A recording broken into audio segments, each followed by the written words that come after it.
जयराम जी की आज class 12 physics unit second का पार्ट 2 लेकर के आए। पार्ट 1 में अपन लोगों ने पढ़ा था ओम का नियम और प्रतिरोध, दो चीजें पढ़ी थी। प्रतिरोध से आप क्या समझते हैं, दूसरा क्वेश्चन था अपना प्रतिरोध से आप क्या समझते हैं, प्रतिरोध को प्रभावित करने वाले कारक। क्लियर। तो अब ये दो क्वेश्चन अपन ने क्या कर लिए हैं, पढ़ लिए हैं। जिस बच्चे ने अगर ये वीडियो ना देखी हो पहला वाला पार्ट, तो पहले वो पहला वाला पार्ट देख लें, उसके बाद दूसरे वाले पार्ट को देखें। क्लियर है। आपको मैं ये गारंटी से कह रहा हूं कि total A to Z 12th class 11th class की आपको जो फिजिक्स है क्या करा दी जाएगी, क्लियर करा दी जाएगी एक एक क्वेश्चन से। एक और खुशखबरी बताया जा रहा हूं कि अपने यहाँ पर एग्रीकल्चर 11th और 12th क्लास के बैच 23 तारीख से स्टार्ट हो चुके हैं। तो जो भी बच्चे ज्वाइन कर सकता है, करना चाहे तो कर सकता है। चलिए यहां ध्यान से देख रहे हैं। पहला क्वेश्चन हमारा ये कहता है प्रतिरोधों के श्रेणी क्रम संयोजन से आप क्या समझते हैं। इसके लिए तुल्य प्रतिरोध का व्यंजक निर्मित कीजिए, ये है क्वेश्चन। अब इसका अथवा मतलब दूसरे तरीके से हमारा क्वेश्चन बन सकता है, सिद्ध कीजिए कि श्रेणी क्रम में जोड़ने पर, किस क्रम में जोड़ने पर, श्रेणी क्रम में जोड़ने पर संयोजन का कुल प्रतिरोध अलग अलग प्रतिरोधों के योग के बराबर होता है। चाहे ऊपर वाला क्वेश्चन आ जाए चाहे अथवा वाला। एक और क्वेश्चन एक तरीके से और यही क्वेश्चन बन जाता है, तीन प्रतिरोधों, क्वेश्चन है चाहो तो आप लोग नोट कर सकते हो। तीन प्रतिरोधों capital R1, capital R2, capital R3, कितने प्रतिरोध हो गए, तीन प्रतिरोधों को श्रेणी क्रम में जोड़ा गया है। किस क्रम में जोड़ा गया है, श्रेणी क्रम में जोड़ा गया है। इसके लिए तुल्य प्रतिरोध का व्यंजक निर्मित कीजिए, ये था क्वेश्चन। तो तीन प्रकार से क्वेश्चन आ सकता है, कोई भी आए डरना नहीं है। हमें दिखाई दिया श्रेणी क्रम संयोजन करना ही है। आ जाओ तो पहले नंबर अपन ने हेडिंग डाली श्रेणी क्रम संयोजन। क्यों, क्योंकि यहां से क्वेश्चन लेकर के आप यहां तक देखिए, क्वेश्चन ये कह रहा है प्रतिरोधों के श्रेणी क्रम संयोजन से आप क्या समझते हैं। अर्थात पहले नंबर तो हमें श्रेणी क्रम संयोजन की क्या करनी है, परिभाषा लिखनी है। तो देखिए मैं आपको बता रहा हूं, हेडिंग डाल ली, आप श्रेणी क्रम संयोजन की परिभाषा सुने। जब किसी प्रतिरोध के, सुनना, जब किसी संयोजन में, किसमें, किसी संयोजन में पहले प्रतिरोध के क्या, पहले प्रतिरोध के दूसरे सिरे को, दूसरे प्रतिरोध के पहले सिरे से तथा दूसरे प्रतिरोध के दूसरे सिरे को तीसरे प्रतिरोध के पहले सिरे से जोड़ा जाता है, तो इस प्रकार के संयोजन को प्रतिरोधों का श्रेणी क्रम संयोजन कहते हैं। क्लियर हुआ, बिल्कुल क्लियर नहीं हुआ, मैं कह रहा हूं क्लियर हुआ और आप लोग अगर यस बोल दो तो गलत है। क्यों, क्योंकि हमें पता है जिस तरीके से हमने बोला है तो ये परिभाषा आप लोगों के 3-4 फीट ऊपर से क्या हो गई है, निकल गई है। सर पता ही नहीं चल रहा है, पहले दूसरे दूसरे पहले वही का वही बोल देते हो। तो यहां पर देखिए अभी आपको याद कराया जा रहा हूं किस तरीके से है, समझिए। तो आप जानते हैं प्रतिरोध, प्रतिरोध का साइन ये है, आगे चल करके आपको मिलेगा प्रेरकत्व, प्रेरकत्व का साइन ये है, समझना भैया। प्रतिरोध ये है और प्रेरकत्व ये है, कंफ्यूज होना नहीं है। तो ये था प्रतिरोध। अब प्रतिरोध जो होता है इसका ये वाला जो हिस्सा है क्या है, ये वाला हिस्सा ये कहलाता है पहला सिरा और ये वाला जो हिस्सा है ये कहलाता है दूसरा सिरा। क्लियर हो गया, ये कहलाया हमारा पहला सिरा और ये कहलाया हमारा दूसरा सिरा।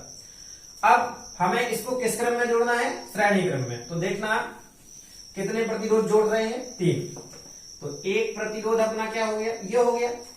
दूसरा प्रतिरोध हमारा क्या हो गया, ये हो गया, देखिए। और तीसरा प्रतिरोध क्या हो गया, ये। रियल में प्रतिरोध ऐसे ही बनता है, इस तरीके से।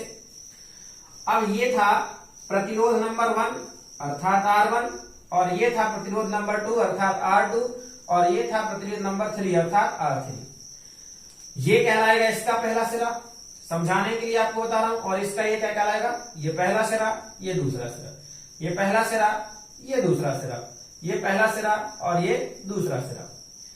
और ये पहले सिरे का संबंध हम किसी अन्य से कर देते हैं, ये दूसरा जाकर के समझना। यही मैंने बताया था आपको, क्या किया था, यही बताया था कि जब किसी परिपथ में बोला जाए इस तरीके से, आगे पढ़ेंगे, जब किसी संयोजन में R1 अर्थात पहला प्रतिरोध पहले प्रतिरोध का दूसरा सिरा। अब समझो परिभाषा, यहां से याद होगी। पहले प्रतिरोध का दूसरा सिरा दूसरे प्रतिरोध के पहले सिरे से, अर्थात ये और ये दोनों क्या हो गए, मिल गए। और यहां पर ये वाला और ये वाला क्या होगा, आपस में मिल जाएगा ये। तो समझना परिभाषा कितनी सरल हो गई है कि जब किसी संयोजन में, क्या किसी संयोजन में पहले प्रतिरोध का कौन सा सिरा, दूसरा सिरा दूसरे प्रतिरोध के पहले सिरे से तथा दूसरे प्रतिरोध का दूसरा सिरा तीसरे प्रतिरोध के पहले सिरे से, आ गई ना समझ में, जुड़ जाता है या जुड़ा रहता है, तो इस प्रकार के संयोजन को हम क्या कहते हैं, श्रेणी क्रम संयोजन। एक बार फिर से देख लेते हैं कि पहले प्रतिरोध R1 लिखा ना, तो पहले प्रतिरोध का 2 अर्थात दूसरा सिरा दूसरे प्रतिरोध के यहां पर जुड़ा अर्थात पहले सिरे से, पहले प्रतिरोध का दूसरा सिरा दूसरे प्रतिरोध के पहले सिरे से तथा दूसरे प्रतिरोध का दूसरा सिरा तीसरे प्रतिरोध के पहले सिरे से जुड़ा होता है। तो इस प्रकार के संयोजन को हम क्या कहते हैं, प्रतिरोधों का श्रेणी क्रम संयोजन कहते हैं। समझ में आ गया। चलो परिभाषा लिखे जा रहे हैं। तो परिभाषा हो जाएगी, जब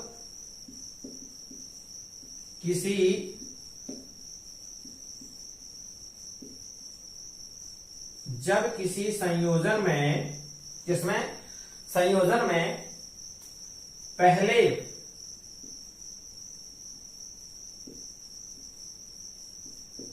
प्रतिरोध का, जब किसी संयोजन में पहले प्रतिरोध का कौन सा सिरा होगा भैया, दूसरा सिरा, पहले प्रतिरोध का दूसरा सिरा दूसरे प्रतिरोध के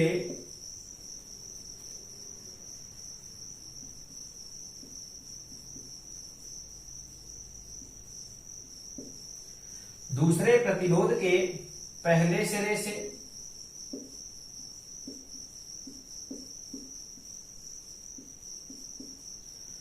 दूसरे प्रतिरोध के किस सिरे से, पहले सिरे से तथा दूसरे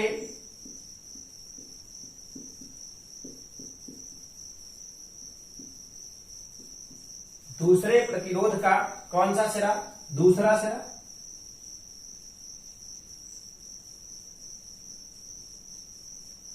दूसरे प्रतिरोध का दूसरा सिरा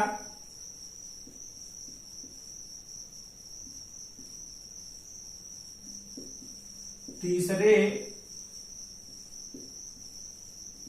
प्रतिरोध के पहले सिरे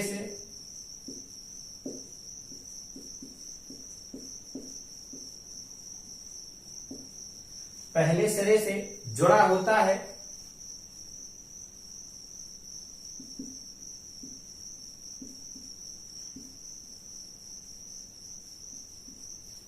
तो इस प्रकार के संयोजन को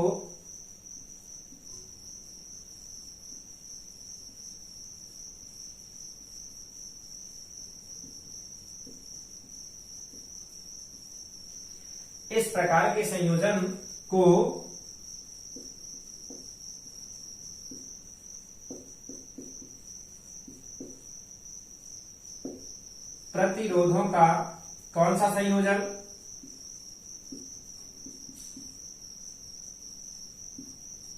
श्रेणी क्रम संयोजन कहते हैं।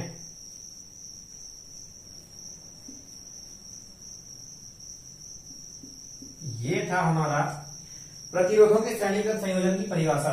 बिल्कुल कठिन तो नहीं है, फिर से मिला लो। जब किसी संयोजन में पहले प्रतिरोध का दूसरा सिरा दूसरे प्रतिरोध के पहले सिरे से तथा दूसरे प्रतिरोध का दूसरा सिरा तीसरे प्रतिरोध के पहले सिरे से जुड़ा होता है, तो इस प्रकार के संयोजन को हम क्या कहते हैं, प्रतिरोधों का श्रेणी क्रम संयोजन कहते हैं। लगभग लगभग बात सबको समझ में आ गई होगी। अब आ जाते हैं, देखिए आगे कह रहा था तुल्य प्रतिरोध का व्यंजक निगमित करना है। किसका व्यंजक निगमित करना है? तुल्य प्रतिरोध का। तो देखिए यहां पर व्यंजक के लिए हम क्या करते हैं, तीन प्रतिरोध क्या कर रहे हैं, तीन प्रतिरोध ले रहे हैं। तो पहला प्रतिरोध ये हो गया हमारा, ये पहला, इसे आगे बढ़ा दिया, ये दूसरा, और इसे आगे बढ़ा दिया, और ये क्या हो गया, तीसरा। ये थे हमारे तीन प्रतिरोध। ये अब इन्हें हम क्या कर देते हैं, जोड़ देते हैं। यहां पर कोई सेल लगा देते हैं, चाहे तो कुंजी लगा दो। ये यहां पर ये कोई सेल बता देते हैं, बैटरी अर्थात बी कर दिया, कुंजी चाहो तो के कर दिया, आवश्यकता नहीं है। ठीक, पहला वाला ये प्रतिरोध है, ये क्या हो जाएगा, R1, ये दूसरा प्रतिरोध है R2, ये तीसरा प्रतिरोध है R3। हाँ, कुछ बच्चे यहां कंफ्यूज हो जाते हैं कि धारा बहना कहां से कहां तक है। ये प्रवाहित हमने क्या कर दी, धारा। बच्चे परेशान ये रहते हैं कि सर धारा कब समझ में नहीं आता कि कहां से कहां जा रही है, यहां से यहां जा रही है और यहां से यहां जा रही है, कुछ पता नहीं चलता है। तो उनके लिए एक बात बता रहा हूं, याद रखें, धारा जो होती है हमेशा धन से ऋण की ओर गमन करती है। कहां से गमन, कहां की ओर गमन करती है, धन से ऋण की ओर।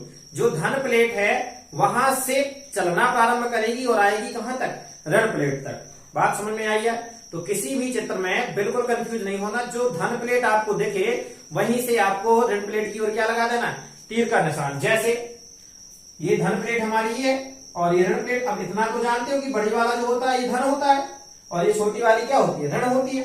तो धारा धन प्लेट से चलना प्रारंभ करेगी, उसने चलना प्रारंभ कर दिया और ये आ रही है और कहां तक आएगी, ऋण प्लेट तक। क्लियर हो गया? इस तरीके से हमारा ये होता है। तो धारा में कंफ्यूजन दूर। अब धारा यहां पर आई यहां से आई आई आई आई आई और ये धारा जाकर के रिटर्न होकर के लास्ट में कहां गई, यहीं पर आकर के समाप्त हो जाएगी। यहां पर चाहो तो बिंदु ए दे दो और ये बिंदु बी दे दिया। अब प्रतिरोध ये है और प्रतिरोध की ये क्या है, सिरे। ये प्रतिरोध की क्या है, सिरे। तो यहां से और यहां तक के बीच में जो पहले वाले प्रतिरोध में विभवांतर उत्पन्न होगा वो होगा V1। क्या होगा, V1। तो दूसरे वाले में जो विभवांतर होगा वो क्या होगा, V2। और जो तीसरा वाला जो विभवांतर उत्पन्न होगा वो क्या होगा, V3। बात समझ में आ गई है? ये विभवांतर मैंने शायद आपको बताया होगा पुरानी वाली वीडियो में कि विभवांतर उत्पन्न होता है और धारा प्रवाहित होती है, अर्थात धारा बहती है। ये चित्र बना लिया। अब देखना क्या लिखते हैं यहां पर चित्र में, तीन प्रतिरोध। चित्र में तीन प्रतिरोधों। अब देखिए कौन कौन से हैं वो तीन प्रतिरोध, capital R1, capital R2, capital R3। देखो R1, R2, R3। तो चित्र में तीन प्रतिरोधों R1, R2, R3 को किस क्रम में जोड़ा गया है, श्रेणी क्रम में।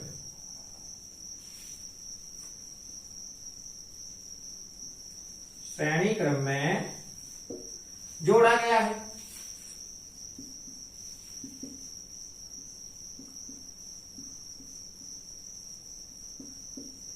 ओके, चित्र में तीन प्रतिरोधों को हमने क्या कर दिया, R1, R2 और R3 को किस क्रम में जोड़ दिया, श्रेणी क्रम में जोड़ दिया है।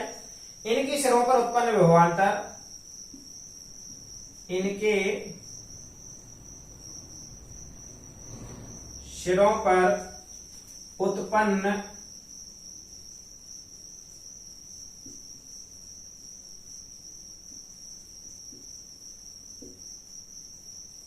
इनकी सिरों पर उत्पन्न विभवांतर, पहले वाले के सिरे पर क्या कौन सा विभवांतर उत्पन्न हो रहा है, V1, दूसरे वाले के V2 और तीसरे वाले के V3। विभवांतर चाहो तो क्रमशः लिख लो, क्रमशः V1, V2, V3 हैं। ये दोनों लाइनें समझ में आ गई। तथा परिपथ में बहने वाली धारा, किसमें, परिपथ, या फिर सीधा सीधा इतना लिखो, तथा बहने वाली धारा,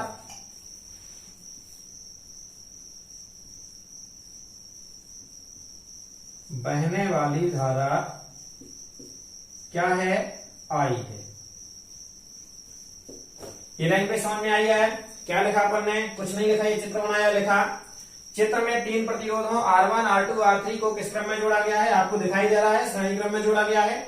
इनकी सिरों पर उत्पन्न विभवांतर, तो इनकी सिरों पर जो विभवांतर उत्पन्न हो रहे हैं, R1 की सिरे पर उत्पन्न हो रहा है विभवांतर V1, R2 के सिरे पर उत्पन्न हो रहा है विभवांतर V2 और R3 के सिरों पर उत्पन्न हो रहा है विभवांतर V3। क्लियर है। तो ये विभवांतर हमें क्या हो रहे हैं, उत्पन्न हुए, तो हमने लिख दिए। और ये पूरा का पूरा जो परिपथ है यहां से लेकर के ये तैयार हुआ और यहां तक का इसमें जो धारा बह रही है वो क्या है, आई। हो गया। चलो देखते हैं ओम के नियम से। काहे के नियम से, ओम के नियम से। ओम के नियम से।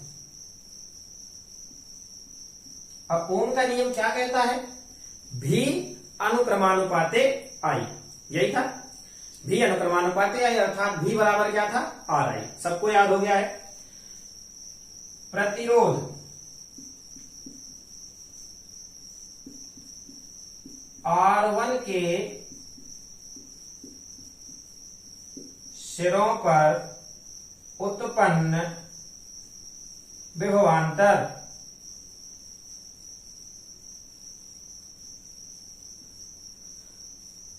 देखिए, ओम का नियम हमारा ये कहता है V बराबर का आर आई। अब यहां पर प्रतिरोध क्या है, R1, तो R1 के सिरों पर जो विभवांतर उत्पन्न होगा, तो R1 के सिरे पर उत्पन्न विभवांतर क्या है, V1, और यहां पर क्या लग जाएगा, R1। तो यहां लिख देंगे अपन V1 बराबर R1 I। इसी तरीके से आपका हो जाएगा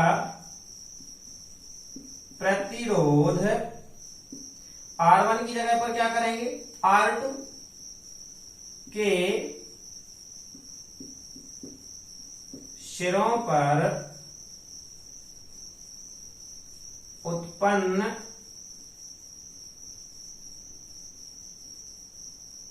विभवांतर V2 बराबर क्या हो जाएगा भी, R2I। और उसी तरीके से अब आप लोगों को यहां लिख लेना है, ये ज्यों का त्यों और ये ज्यों का त्यों चला आएगा। R2 की जगह पर क्या हो जाएगा हमारा R3 बस, और ये V3 बराबर R3I हो गया। अब आ जाते हैं अपन यहां पर, ये चित्र मिटाए जा रहे हैं। इसके बाद कुल विभवांतर, क्या, कुल विभवांतर, तो V बराबर V1, V2, V3। हम क्या करें, V1, V2, V3 के क्या कर दें, मान रख दें। चलो एक काम करें, आसान हो जाए, और इसे समीकरण 1 बना दो, इसे समीकरण 2 बना दो, और इसे समीकरण 3 बना दिया, और इसे चाहें अपन समीकरण 4 बना दें। यहां पर अपन एक लाइन लिख सकते हैं, समीकरण 1, 2, 3 से समीकरण किसमें, ये कौन सा है, 4 में मान रखने पर, क्या रखने पर, मान रखने पर। तो मान हम रखे दे रहे हैं। ये था हमारा V बराबर, V1 की जगह पर क्या आएगा हमारा, R1I। तो ये हो गया R1I, ये प्लस लगा दिया। V2 की जगह पर क्या हो जाएगा, R2I, और V3 की जगह पर क्या हो जाएगा, R3I। हो गया। यहां से देखो I, तीनों में हमें क्या मिल रहा है, कॉमन मिल रहा है। I निकाल लिया कॉमन, अंदर क्या बचा, R1, R2, R3। इसे बना दिया हमने समीकरण नंबर 5। ओम के नियम से, किससे, ओम के नियम से। अब ओम का नियम क्या कहता है, V बराबर RI, और इसे बना दिया हमने समीकरण 6। तो समीकरण 5 और समीकरण 6 में देखिए दोनों के बाएं पक्ष क्या दिखाई दे रहे हैं, बराबर दिखाई दे रहे हैं। अगर बाएं पक्ष बराबर है तो स्वाभाविक सी बात है कि दायां पक्ष क्या होगा, बराबर होगा। या इस तरीके से समझ में नहीं आ रहा है तो समीकरण 6 से समीकरण 5 में भी का मान रखने पर ऐसे कर लेते हैं। समीकरण 6 से समीकरण 5 में मान रखने पर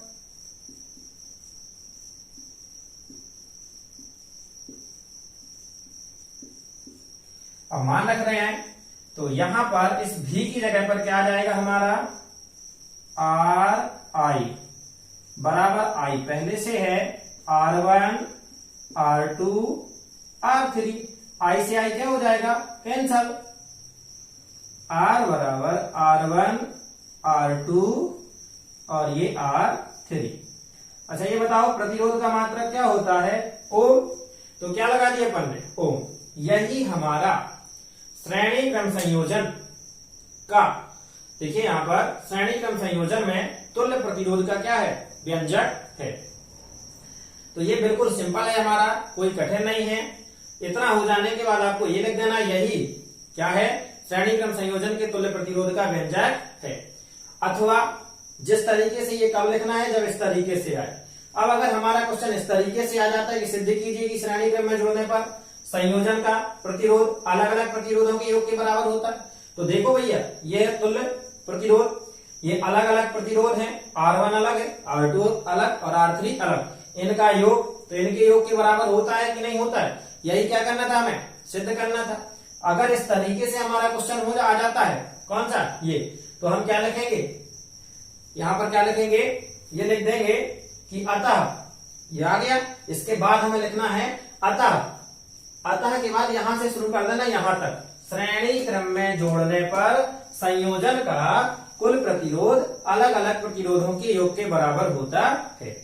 और ये हमारा क्वेश्चन नंबर 3 क्या हो गया, कंप्लीट हो गया।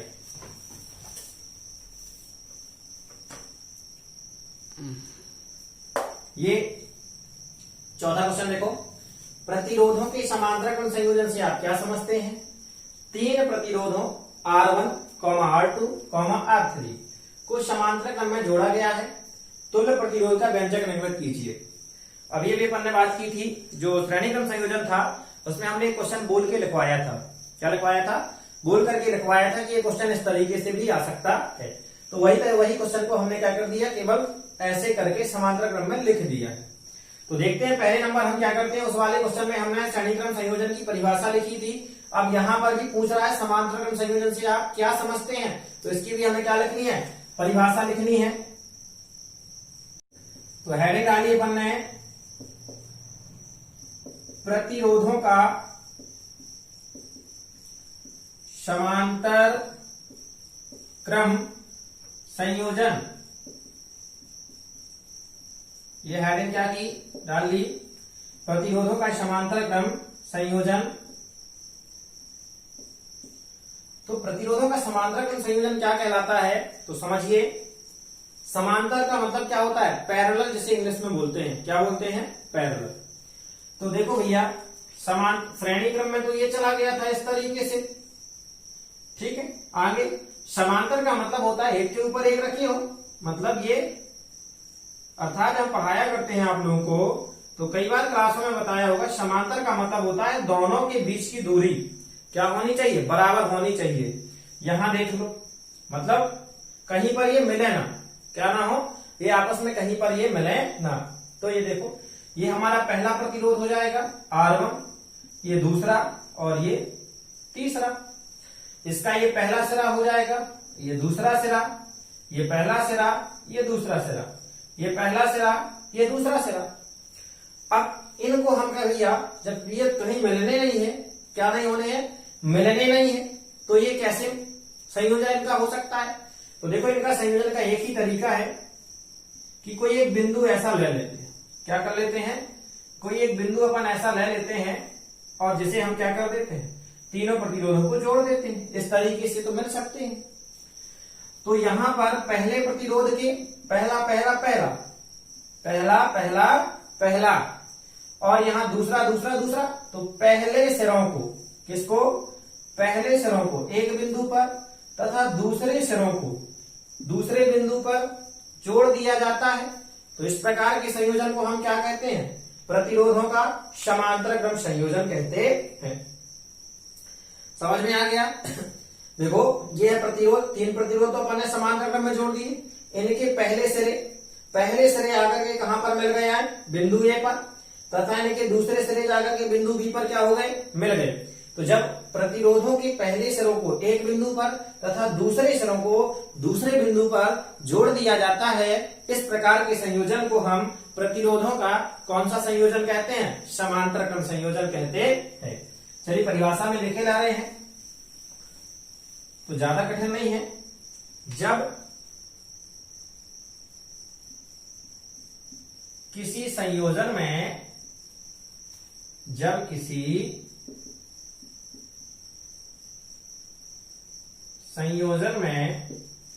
प्रतिरोधों के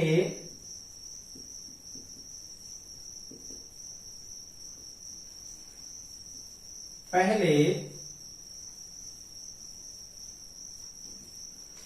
सिरों को, किसको,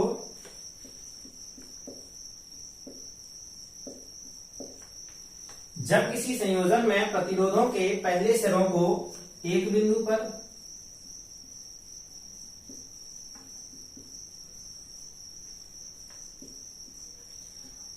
पर तथा दूसरे सिरों को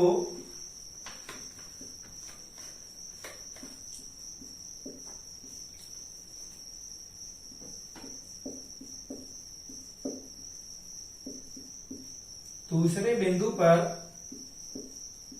क्या कर दिया जाता है, जोड़ दिया जाता है।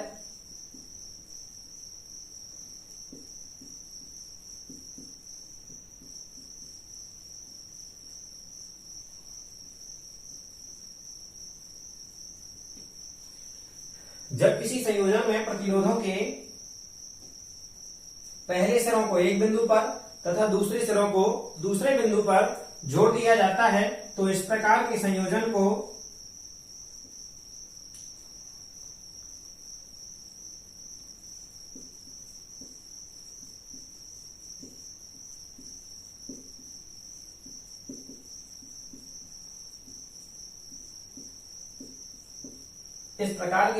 को प्रतिरोधों का कौन सा संयोजन कहते हैं, समांतर क्रम संयोजन कहते हैं।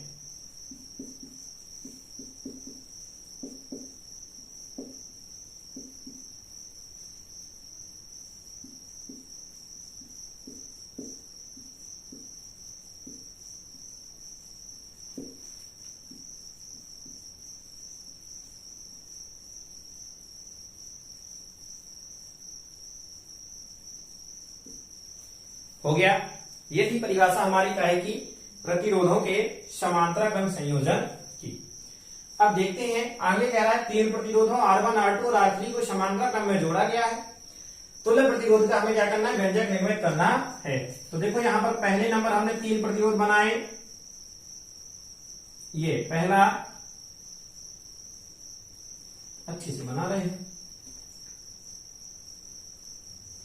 ये पहला प्रतिरोध, ये दूसरा और ये तीसरा।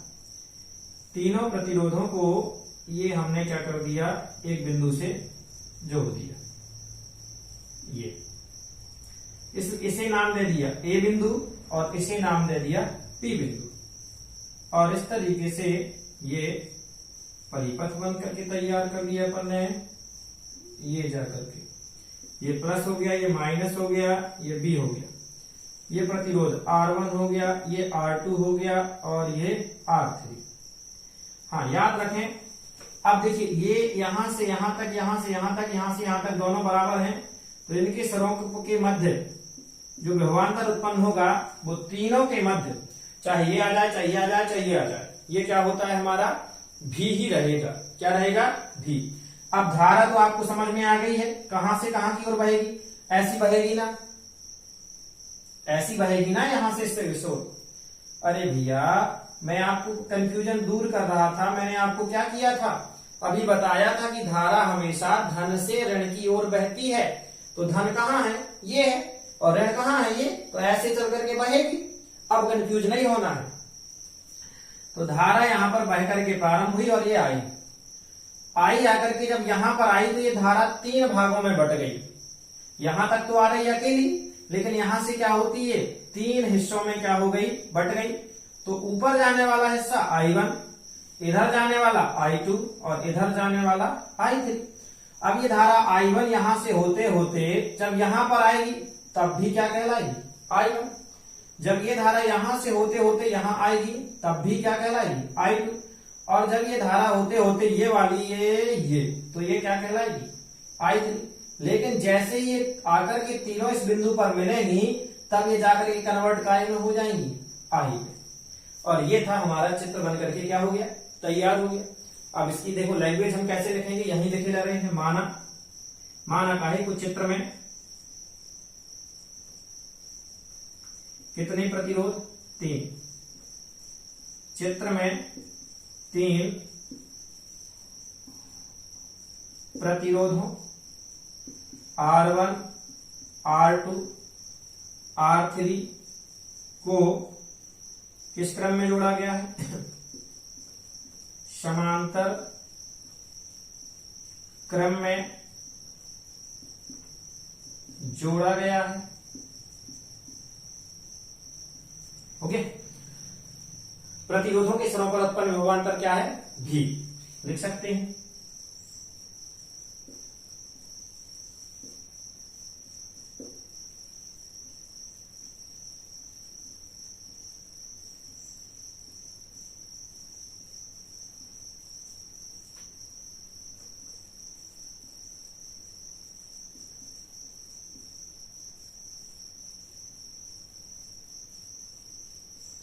प्रतिरोधों के स्तरों पर उत्पन्न विभवांतर क्या है, भी। क्लियर। अब जब प्रतिरोधों के स्तरों पर उत्पन्न विभवांतर हमारा भी है तथा प्रतिरोधों में बहने वाली धाराएं क्या है, बहने वाली धारा R1 में कौन सी बहेगी, I1, R2 में कौन सी बहेगी, I2 और R3 में कौन सी बहेगी, I3। तथा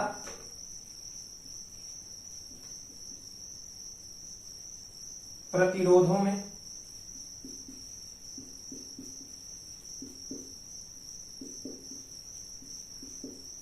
बहने वाली धाराएं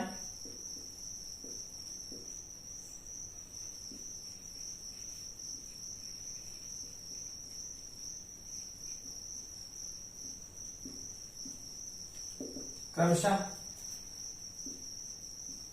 I1, I2, I3 है। ये थी लैंग्वेज लिख गई। अब आगे आ जाते हैं, क्या लिखेंगे यहां पर, किसके नियम से, ओम के नियम से। किसके नियम से, ओम के नियम से। यहां एक चीज की चेंजिंग रहेगी, यहां परिवर्तित क्या है, I। ठीक, तो वहां लिखा था अपन ने, वहां परिवर्तित क्या था, भी।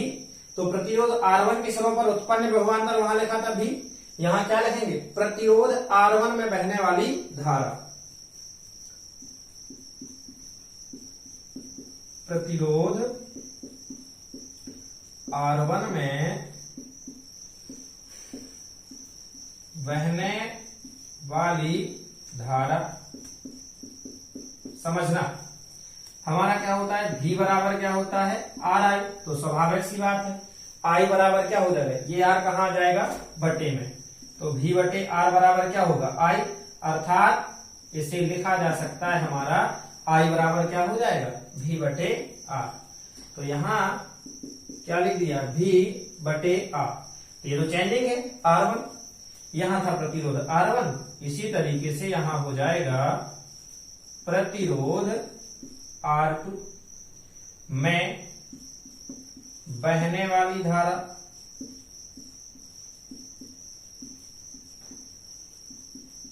यहां I1, यहां पर क्या हो जाएगा, I2। I2 बराबर भी तो ज्यों का त्यों रहेगा, भी बटे क्या हो जाएगा, R2। आगे चले, ये क्या लिखा अपना, प्रतिरोध R3 में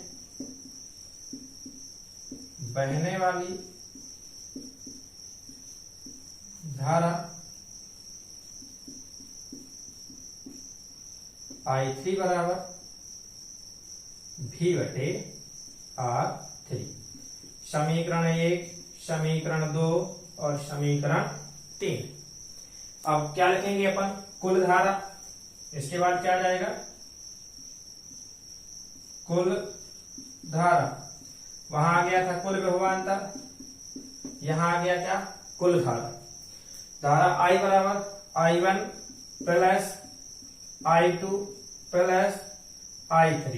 इससे क्या बना दिया? समीकरण 4। समीकरण 1, 2 और 3 से समीकरण 4 में क्या कर देते हैं? मान रख देते हैं। समीकरण 1, 2, 3 से समीकरण 4 में मान रखने पर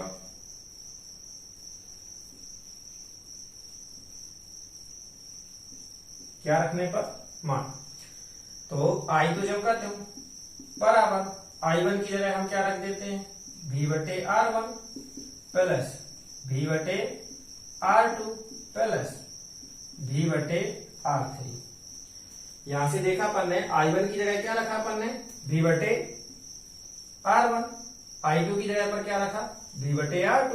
और I3 की जगह पर क्या रखा? V/R3। और इसे बना दिया हमने समीकरण नंबर कौन सा? 5। तो अभी तक तो किसी को दिक्कत नहीं जा रही होगी। जब 5 बन गया तो यहां पर आ जाते हैं, थोड़ा सा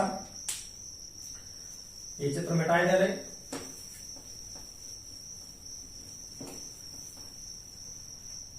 ओम का नियम क्या कहता है? पुनः लिखा अपन ने, उसमें भी यही लिखा था अपन ने, ओम के नियम से।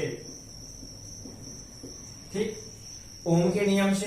तो ओम का नियम क्या था अपना? V बराबर RI था ना। तो R कहां आ जाएगा? इधर, यानी V/R बराबर I। तो इसे अपन डायरेक्ट तरीके से ऐसे लिख दें, I बराबर V/R। इसे बना दिया समीकरण 6। समीकरण 6 से समीकरण 5 में I का मान हम क्या करते हैं? रखे दे रहे हैं। तो लिखा अपन ने समीकरण 6 से समीकरण 5 में I का मान रखने पर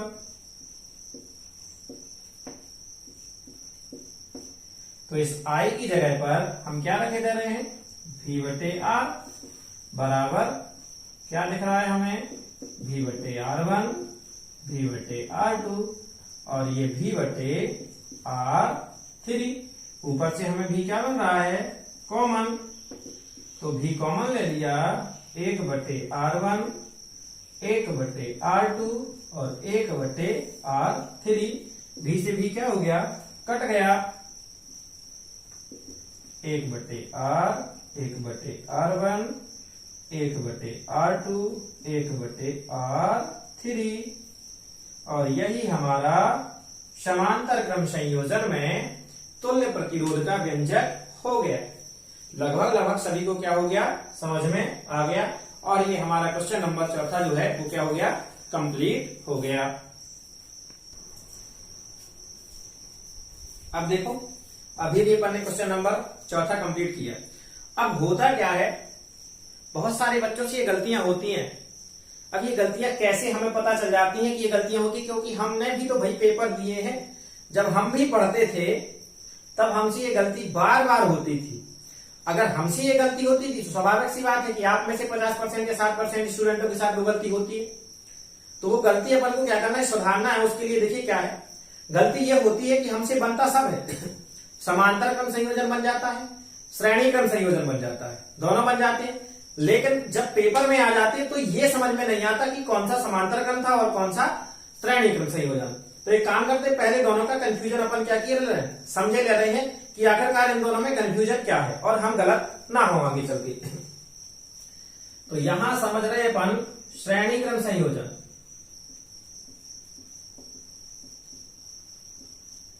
और यहां समझेंगे समांतर क्रम संयोजन।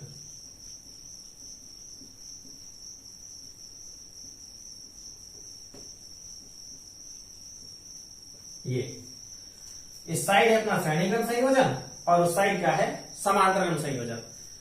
श्रेणी क्रम संयोजन देखिए अपन को परिभाषा तो सबसे बन जाएगी, चित्र की लैंग्वेज भी सबसे क्या हो जाएगी बन जाएगी। बस देखिए इसमें अपन ने ये एक प्रतिरोध लिया, ये 3 प्रतिरोध हमने क्या कर दिए जोड़ लिए, और मैं ये गारंटी से ये कह रहा हूं कि चित्र में भी कभी किसी भी बच्चे को कंफ्यूजन नहीं जाएगी कौन सा श्रेणी है और कौन सा समांतर है, क्योंकि समांतर आपके दिमाग में बैठा हुआ है कि दोनों एक दूसरे से कभी ना मिले, और ये तो तत्काल मिल रहे हैं तो ये तो श्रेणी क्रम है, और जो ना मिले वो क्या है समांतर क्रम संयोजन। तो पहले अपन ने क्या कर लिया, सभी ने चित्र बनाना सीख लिया, ये बनाया, ये बनाया, ये इसे जाकर के एक बिंदु पर मिला दिया,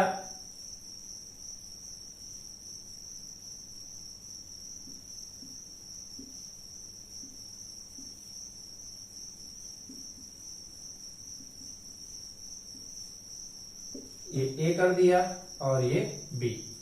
अब देखना यहां हमारा प्रतिरोध R1, R2, R3 cell B कुंजी के बिंदु ए बिंदु बी, ये प्लस ये माइनस। यहां आ जाइए R1, R2, R3 cell B कुंजी के प्लस माइनस, बिल्कुल बना लिया। सुनिए कंफ्यूजन ये हो जाती है, चलो धारा और बाहर जा रहे हैं, ये धारा गई आई, यहां से ही लिख लो, यहां पर रिटर्न होकर के आई गई तो भी क्या रहेगी आई, यहां से धारा गई तो आई, यहां से मैंने आपको अभी बताया है क्वेश्चन में, जब यहां तक आ रही है इसके बाद ये 3 भागों में बढ़ जाती है, तो जब ये R1 में बहेगी तो हो जाएगी I1, जब ये R2 में बहेगी तो I2, और जब ये R3 में बहेगी तो हो जाएगी I3। चल करके धारा जब यहां पहुंचेगी तो ये हो जाएगी I3, ये हो जाएगी I2 और ये हो जाएगी हमारी I1। लेकिन जब ये यहां से निकलेगी धारा तो टोटल क्या रहेगी I। अंतर इतना है भैया, यहां से धारा जा रही, देखो यहीं से आपको अंतर समझ में आ जाना, धारा ये आई यहां तक और यहां से ये धारा चली गई, क्या धारा कहीं बटी? धारा कहीं बटी क्या? नहीं बटी ना। और जब धारा नहीं बटी तो धारा का मान क्या बदलेगा कहीं?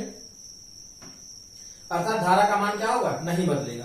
और जब धारा का मान नहीं बदलेगा तो आपके दिमाग में बात आ गई है, अगर धारा का मान नहीं बदल रहा है तो एक ना एक का तो मान बदलना है। अब बचा क्या?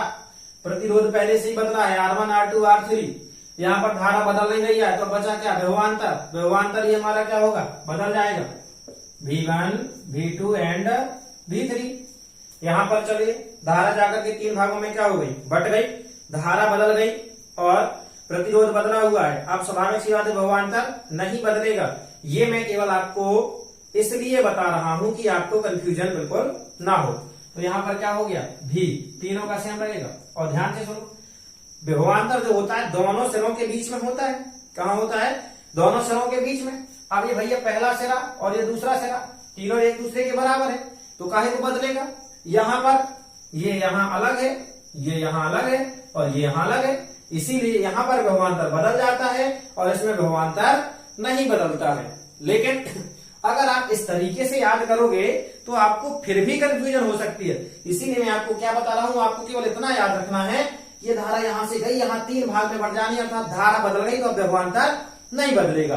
और ये हो गया। इसके बाद तो बस बिल्कुल स्वतंत्र है ओम के नियम से। क्या होगा जब R1 होगा? क्या देखिए बदल, ओम का नियम क्या कहता है? V बराबर का RI।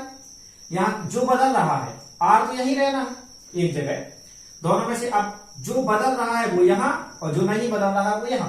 तो बदल क्या रहा है? V1, V। तो V1, V2 और ये V3। अब 1, 2 और ये 3। आगे समझ में? इस तरीके से हमने क्या कर लिया, इसे बना दिया था 1, इसे बना दिया था 2 और इसे बना दिया था 3। यहां पर क्या चेंज हो रहा है? यहां पर I बदल रही है और बदल क्या नहीं रहा है? V। तो ओम का नियम फिर से यहां पर देखो, V बराबर क्या होता है? RI। तो ये बदल तो ये नहीं रहा है, तो यहां पर कोई ना कोई बदलने वाला ले आओ, तो चाहे R ले आओ, R ले आते हैं तो V बटे क्या हो गया? R। तो यहां पर जब ओम का नियम लगता है तो बहने वाली धारा लिखी जाती है तो यहां पर क्या होता है, I1 बराबर V बटे R1, I2 बराबर V बटे R2 और I3 बराबर V बटे R3। इसे 1, इसे 2, इसे 3। यहां धारा दिखाई दे रही है तो क्या लिख देते हैं, कुल धारा। कुल धारा I1, I2 एंड I3 और धारा को कैसे डिनोट करते हैं, I से।